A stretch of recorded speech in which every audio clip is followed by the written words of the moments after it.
The following opinions are solely those of BoatTEST.com and its test captain.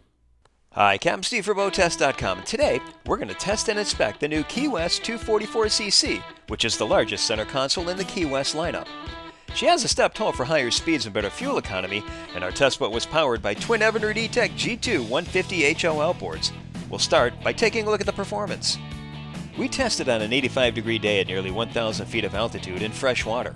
The twin E-Tech G2 150 HOs had 2.17 to 1 gear reductions and turned 15-inch by 20-inch RX4 4-bladed stainless steel propellers. With 2 people, 3/4 of a tank of fuel and test gear, our test boat weighed an estimated 5,046 pounds. We recorded a top speed of 50.4 miles per hour at 5,500 RPM. When the water is relatively smooth, most anglers will want to be running about 35 miles per hour, which we achieved at 4,000 RPM, where we burned 13.8 gallons per hour and got 2.53 miles per gallon. We found best cruise to be at 3,000 RPM, where the boat ran 24.9 miles per hour and burned 8.8 gallons per hour. At that speed, she gets 2.83 miles per gallon in total, which gives her a range of 357 statute miles, with 10% of the boat's 140-gallon fuel capacity in reserve. In acceleration tests, the 244cc planed in 2.7 seconds.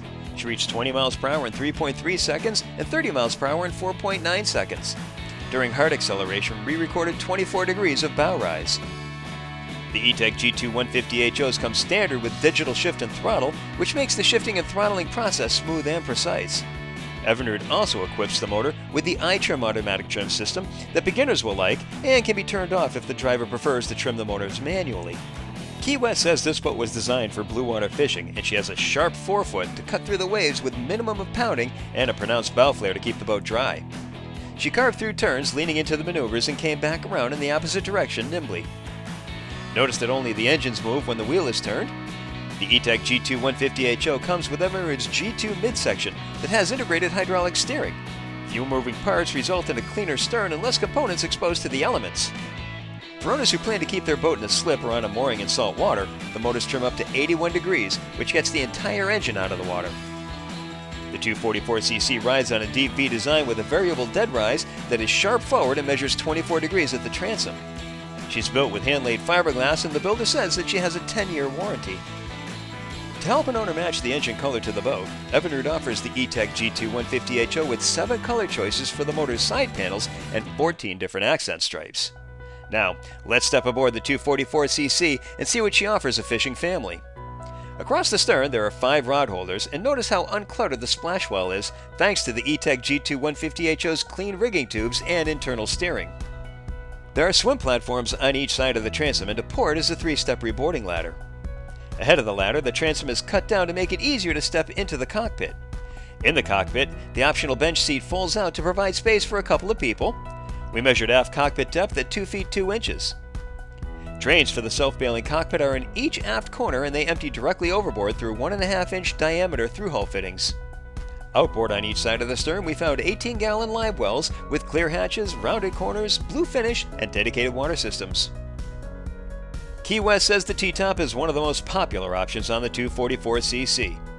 The T-top support stanchions are screwed securely to the deck.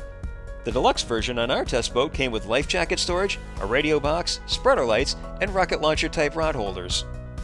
In the base of the leaning post, there's a cooler secured by the leaning post frame, which also acts as a foot brace for passengers on the aft bench seat.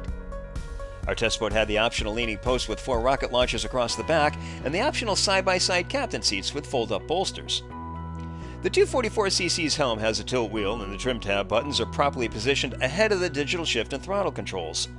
Accessory switches are clearly identified, and the Evinrude icon touchscreen is in good view. The stereo remote and USB and auxiliary plugs are ahead of the companion seat. The acrylic windscreen wraps around the top of the console, and the compass is in the correct position ahead of the steering wheel. Bolsters and recessed grab rails run the length of the cockpit on each side. Below, in the starboard gunnel, we found raw water hookups, and there are dedicated racks for rods and landing tackle on each side. On the starboard side of the helm console, the battery switches are in easy reach. To port, a hatch in the console opens a compartment that can be ordered with an optional porta-potty. The seat on the front of the console folds out of the way when not needed. Our test boat also had the optional bow cushions, making the 244 more family-friendly. There are backrest, recessed rails, and pull-up cleats on each side of the bow. Storage in the bow is provided with draining lockers beneath the outboard hatches and the in-deck fish box that has a macerator and drains overboard. On the foredeck, our test boat was finished in non-skid and had an anchor roller, 2 pull-up cleats, the optional windlass, and the anchor locker with a rack for a Danforth-style anchor. The 244cc delivers on Key West's promise of being a fishing-first center console that can also handle family cruising and water sports duties. Plus, she has the size and ride to head offshore comfortably. And that's our full test and features inspection. For BoatTEST.com, I'm Captain Steve. We'll see you on the water.